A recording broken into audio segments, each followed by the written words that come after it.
What is going on, gamers? Welcome back to more Total War Rome 2 tier list. I'll be covering the Carthage faction. Now, this tier list should not be used for multiplayer. This is just for single player campaign only, and this is based off my experience on legendary and very hard battle difficulty. So Carthage start out pretty hard compared to most campaigns because you're already at war with a relatively decent faction, the Turnetani or something around those lines, and you're also right next to Rome, right next to Syracuse, and you're also right next to Egypt as well. So you pretty much have to fight pretty tough units right off the bat, and you start out with pretty crappy units as well. To start the list off, we have the Libyan Hoplites. Now, the Libyan Hoplites are your very first starting units. They're tier 0, and they are D tier. They are crap, and I'll show you why they're crap. The reason why I'm saying that is because you are significantly out-damaged and out pretty much everything. All right, so if you go over here, you see the Turnetani here. Guess what? They've got swordsmen, which is pretty much the same thing as the Iberian swordsman here. So right away, you're at a major disadvantage there. The Mass Italy has slave infantry, which have very low morale, so that's more or less like what these guys are good for. Your client states have the exact same units, but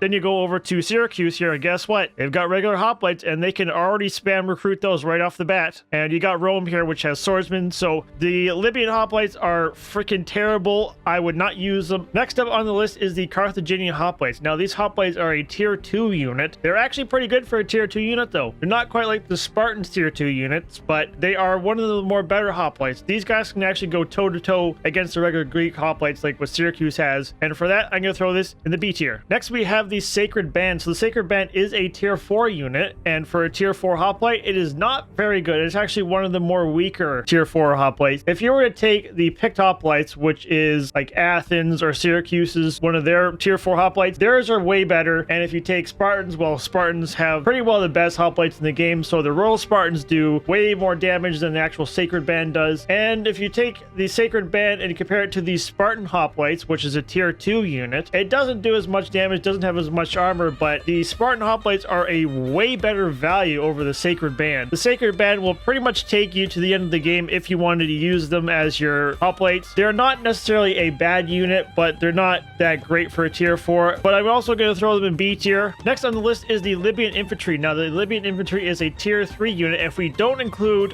Rome's sword units, this is one of the more better sword units you can get. I would use these guys in replacement of the spears, but it just depends on your preference really, but I would put them both in the equivalence. And for that, it's also going to go B tier. The only real difference between the two is this one's got more armor, this one's got more damage, but it also has javelins, so it's really just a preference. Next up on the list is the African pikemen. Now, these guys are a tier 3 unit. They are pretty much meh. They're nothing too special, and actually a tier 2 Greek pike on legendary is pretty well equivalent. So you have a tier 3 pikeman with tier 2 stats. Basically, they're not bad units. It's good to have pikemen in your army because they are pretty well busted, and for that, I'm going to throw a B tier. So now we're on to the missile unit. The first boy you see there is the Libyan javelin men, and oh boy, they're a tier 0 unit, and they are freaking crap. Next, we have the Libyan peltas. Now, for a tier 2 javelin unit, these guys are actually pretty good. They have a big shield, they have decent melee attack, and they have decent melee defense for a range unit. So that makes these guys pretty well viable. After using your javelins, you can send these guys against other missile infantry. I wouldn't use these late game, but early to mid game, they're actually pretty decent. And for that, I'm also going to throw them B tier. Next up on the list is the mercenary Bayrex slingers. Now, I'm pretty sure I butchered the name. Me in general, I don't usually recruit mercenaries too often, even though this is Carthage, which is a mercenary faction. But these slingers are literally the best slingers in the game, so I will always have these in my armies until I actually get archers. But these slingers, they do more damage, and they have more armor, and they have more melee capabilities. Mind, you generally don't want to throw these in melee combat, but these slingers are actually awesome, and these guys are going A tier.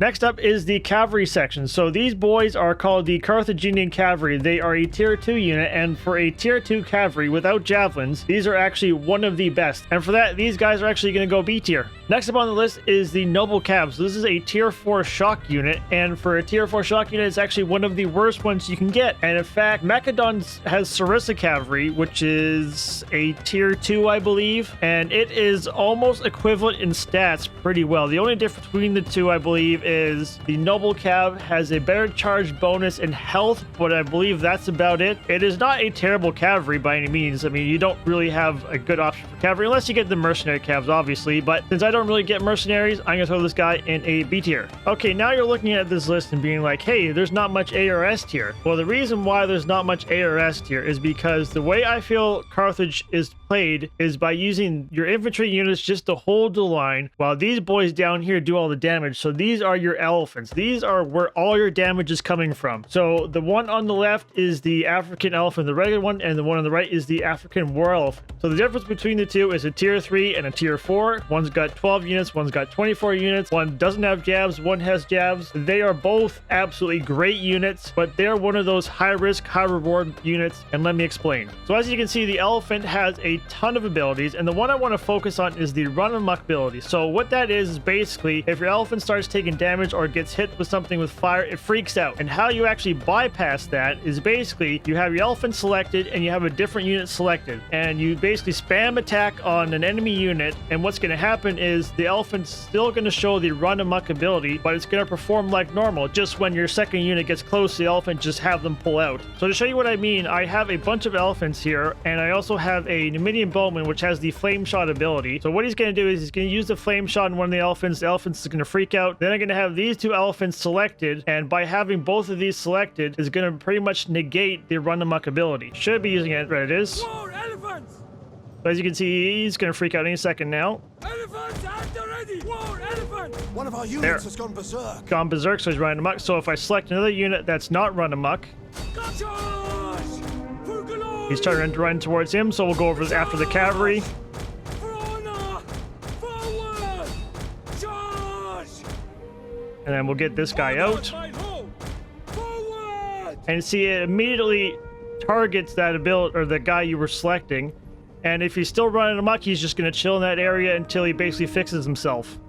So that's how you can tell that this method actually works, and it is still currently working. The elephants are extremely good units, and as you saw, the AI immediately switches to anything they have with flame in it and immediately hits your elephants. So you have to play them a bit differently rather than just yeeting them in. So you have to actually tie up their range in order to actually get your elephants in. So what you do is you let the enemy front line get to your front line while your cavalry in your range is distracting the other cavalry in range. And then you have the elephants charge them from the sides or from the rear. And you have the stampede ability, which makes you run right through everybody.